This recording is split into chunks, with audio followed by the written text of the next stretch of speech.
Morning. हम लोग आज आगे पढ़ेंगे कि संविधान अवज्ञा आंदोलन के क्या परिणाम हुए।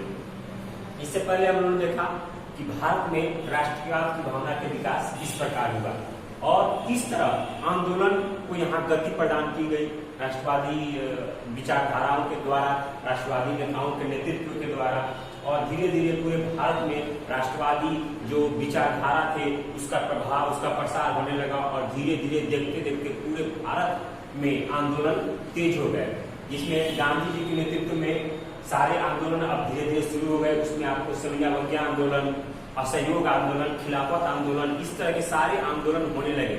यानी धीरे धीरे देखा जाए तो भारत में सभी वर्ग के लोग राष्ट्रवाद में जुट गए, राष्ट्रवाद की एकता के सूत्र में बन गए और हर गरीब हो, मजदूर हो, किसान वर्ग हो, महिला वर्ग हो, ये सारे वर्गों के विचार में राष्ट्रवाद की भावना जग चुकी थी और उसी राष्ट्रवाद की भावना का परिणाम था कि वो आंदोलन के लिए उग्र हो चुके थे और आंदोलन की प्रक्रिया जारी रही, जिससे अंग्रेजी सरकार को हिलाने के लिए वो काफी थी और ये अंततः अंग्रेजी सरकार को बाध्य होकर उन पर विचार करने के लिए बाध्य किया, अपने अंदर सोचने के लिए बाध्य किया अंग्रेजों को।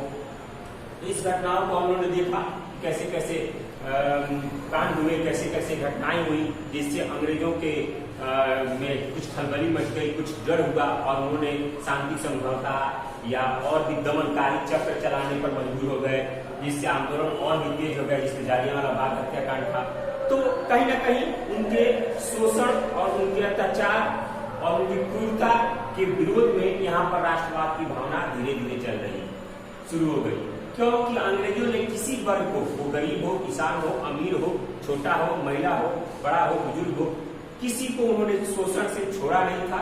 हर किसी का उन्होंने शोषण किया था, हर किसी को दमन किया था, हर किसी को दबाया था और यही कारण था कि हर वर्ग में राष्ट्रवाद की भावना जग चुकी थी।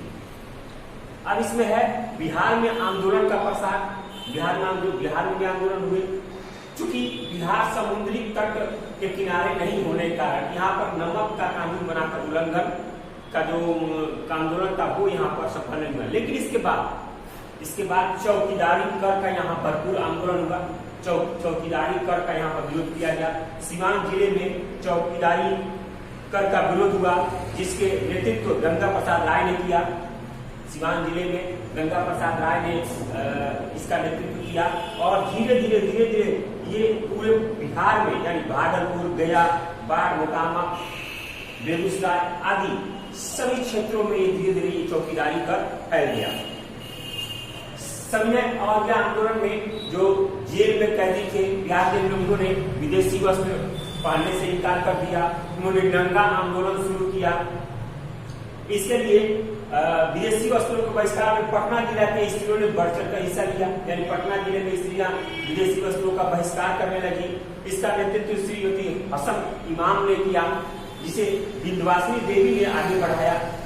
यानी इसका नेतृत्व महिलाओं के नेतृत्व जो पटना में उन्होंने उसकी श्रीमती हसन इमाम ने इसका नेतृत्व किया, लेकिन उनके नहीं रहने के बाद विंध्यवासिनी देवी ने इस आंदोलन को आगे बढ़ाया। गया जिले में चौकीदारी कर का विरोध उन्होंने चंद्रावती देवी ने किया और उनके नेतृत्व में गया में इस आंदोलन चलाया गया चौकीदारी कर के विरोध में। तो ये हम देखते हैं कि बिहार में भी उनके खिलाफ जो वर्ग ज्यादा शोषित था वो वर्ग आंदोलन के लिए खड़ा हो चुका था, उनमें राष्ट्रवाद की भावना जगी थी। उसी समय गांधी इरविन पैक्ट आया, यानी संविधान अवज्ञा आंदोलन के बढ़ते प्रभाव को देखकर, उसकी सफलता को देखकर, उसकी व्यापकता को देखकर अंग्रेजी सरकार ने समझौता करने पर बाध्य हो गए, यानी उनको समझौता करने पर बाध्य कर दिया संविधान अवज्ञा आंदोलन ने।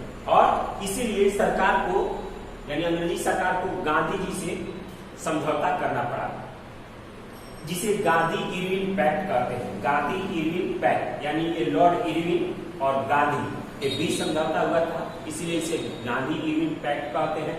हालांकि इसे दिल्ली समझौता के नाम से भी हम लोग जानते हैं। यह 5 मार्च 1931 को गांधी और लॉर्ड इरविन के बीच समझौता हुआ था, दिल्ली में हुआ था। इस तरह से इस समझौता के बाद गांधी ने संविधान आंदोलन स्थगित कर दिया था और वो द्वितीय गोलमेज सम्मेलन जो था, प्रथम गोलमेज नहीं द्वितीय गोलमेज सम्मेलन में वो सम्मिलित होने के लिए राजी हो गए। हालांकि अंग्रेजी सरकार ने भी कुछ शर्तों को मान लिया और इसमें वो सम्मिलित होने के लिए शामिल हो गए, लेकिन उस गोलमेज सम्मेलन में किसी बात पर सहमति नहीं बनी अंग्रेजों और गांधी जी के बीच में। एक तरफ सहमति नहीं बनी और दूसरी तरफ जो अंग्रेज थे उन्होंने दमन चक्र जो चला रहा था, मारना, लूटना और फांसी देना, उसको उन्होंने और तेज कर दिया। यानी उन्होंने और दबाना शुरू कर दिया, लोगों को और मारना शुरू कर दिया, लोगों को और कत्लेआम करना उन्होंने शुरू कर दिया। तो ये वो स्थिति थी और ये स्थिति थी। इसी बीच गांधी जी ने फिर दोबारा संविधान अवज्ञा आंदोलन शुरू करने का प्रयास शुरू किया, लेकिन उसकी व्यापकता पहले संविधान अवज्ञा आंदोलन के बराबर नहीं थी। यानी उसकी व्यापकता उतनी नहीं थी। पहले जो संविधान आंदोलन थी वो काफी व्यापक स्तर पर था और इसकी आंच जो थी वो धीमी थी, ये उतनी व्यापक स्तर पर नहीं थी, उतनी आंदोलित नहीं थी। और इसीलिए 1934 ईस्वी में इस आंदोलन को पूरी तरह से वापस ले लिया गया। यानी 1934 में इस आंदोलन को पूरी तरह वापस ले लिया गया। अब संविधान आंदोलन के क्या परिणाम हुए, इसमें अगला टॉपिक है आप लोगों का संविधान अवज्ञा आंदोलन के परिणाम।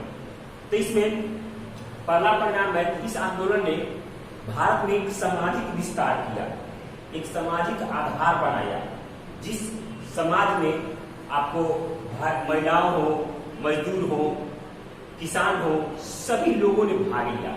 इससे पहले ये बड़े लोगों की ये आंदोलन थी, लेकिन इस संविधान अवज्ञा आंदोलन ने भारत के हर वर्ग को एक कर दिया। यानी भारत के हर वर्ग को आंदोलित करने के लिए राष्ट्रवाद की भावना हो गई, जागृत हो गई और आंदोलित करने के लिए वो प्रेरित हो गए।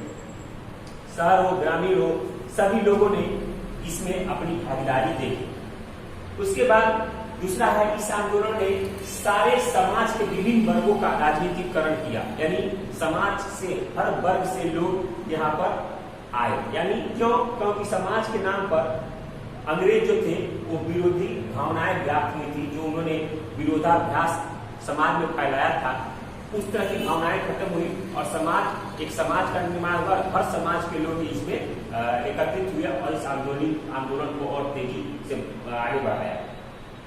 उसके बाद पहली बार संविधान अवज्ञा आंदोलन में ही और इसके कारण ही आंदोलन में महिलाओं की भूमिका रही। यानी महिलाओं ने बढ़ चढ़ कर हिस्सा लिया। तो उसका ये फायदा होगा कि अब भारतीय महिलाएं जो थी उनका समाजीकरण हो चुका था। यानी अब समाज में वो अपना स्थान पा चुकी थी, बढ़ चढ़कर हिस्सा लेने लगी थी। अब ये लगने लगा था कि महिलाएं भी समाज का एक हिस्सा है और उनको समाज में समान अधिकार मिल गया था और उन्होंने समाज में बराबर से बराबर आंदोलन करने के लिए खड़ी हो गई। उसके बाद इस आंदोलन में अंग्रेजों का आर्थिक बहिष्कार किया गया।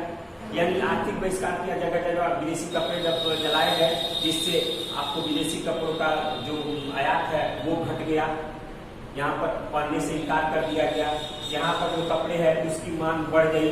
तो ये फायदा हुआ आम लोगों को।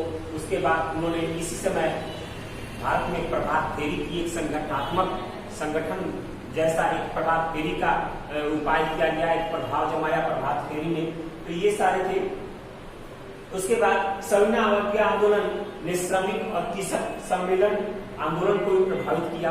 यानी संविधान अवज्ञा आंदोलन ने श्रमिक वर्ग हो या किसान वर्ग हो, सभी के आंदोलनों को इस संविधान अवज्ञा आंदोलन ने अपना प्रभावित किया। उसके बाद इस आंदोलन का एक मुख्य हिस्सा या एक मुख्य परिणाम कहें वो ये था कि ब्रिटिश सरकार द्वारा 1935 ईस्वी में भारत शासन अधिनियम पारित करना। यानी इस संविधान अवज्ञा आंदोलन का एक सही परिणाम यह हुआ कि ब्रिटिश सरकार ने 1935 में भारत शासन अधिनियम पारित किया। यानी किस तरह भारत में शासन चलाया जाए, इसका अधिनियम पारित किया, इसका कानून बनाया उन्होंने।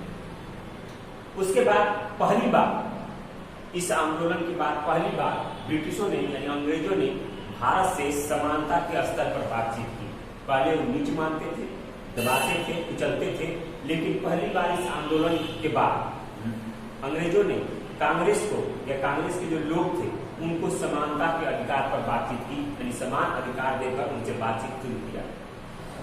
इसी तरह प्रथम विश्व के बाद हम देखते हैं जो पढ़ रहे थे प्रथम विश्व 1914 के बाद आंदोलन तेज होते गए, राष्ट्रवाद की भावना पूरे भारत में जगती गई और ये आंदोलन देखते देखते देखते पूरे भारत में एक प्रभाव अपना जमा दिया और भारत के हर क्षेत्र से, हर वर्ग से इसमें आंदोलित करने वाले लोग आ गए।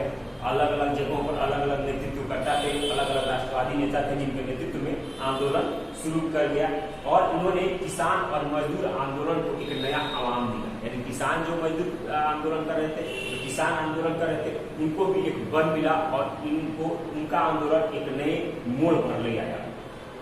ये था। उसके बाद आगे चलकर भारतीय स्वतंत्रता आंदोलन का एक सहयोगी अंग बन गया। यानी किसान आंदोलन जो था, श्रमिक आंदोलन था, आगे चलकर धीरे धीरे जब उसको बल मिला तो उसे आगे चलकर स्वतंत्रता आंदोलन का एक व्यापक रूप वो ले लिया। यानी वो मुख्य धारा में जो आंदोलन का मुख्य धारा था उसमें श्रमिक और किसान वर्ग आ गए। तो इस तरह हम देखते हैं कि इस तरह संविधान आंदोलन के क्या परिणाम हुए और धीरे धीरे अब हम अपनी आजादी की तरफ बढ़ रहे थे। लोगों के मन में ये हो गया था कि अब हम रुकेंगे नहीं, अपना स्वराज की प्राप्ति हम कर के रहेंगे। इस तरह ये था आप लोगों का संविधान आंदोलन के परिणाम, बिहार में आंदोलन। तो ये सारी बातें आप लोगों को मैंने बताया। इस वीडियो में इतना ही। अगले वीडियो में हम अगले टॉपिक के साथ, इसमें आपको किसान आंदोलन है, चंपारण आंदोलन है, ये बहुत महत्वपूर्ण टॉपिकें हैं, बहुत इंपोर्टेंट टॉपिकें हैं आप लोगों के पढ़ने के लिए, समझने के लिए। वीडियो देखिए, आपको ज़्यादा समझ में आएगा। किताब का सहारा लीजिए, अगर कुछ सही समझ में आता है तो इससे ज़्यादा आपको बेहतर समझ में आएगा। अगले वीडियो में हम लोग मिलेंगे अगले टॉपिक के साथ। धन्यवाद।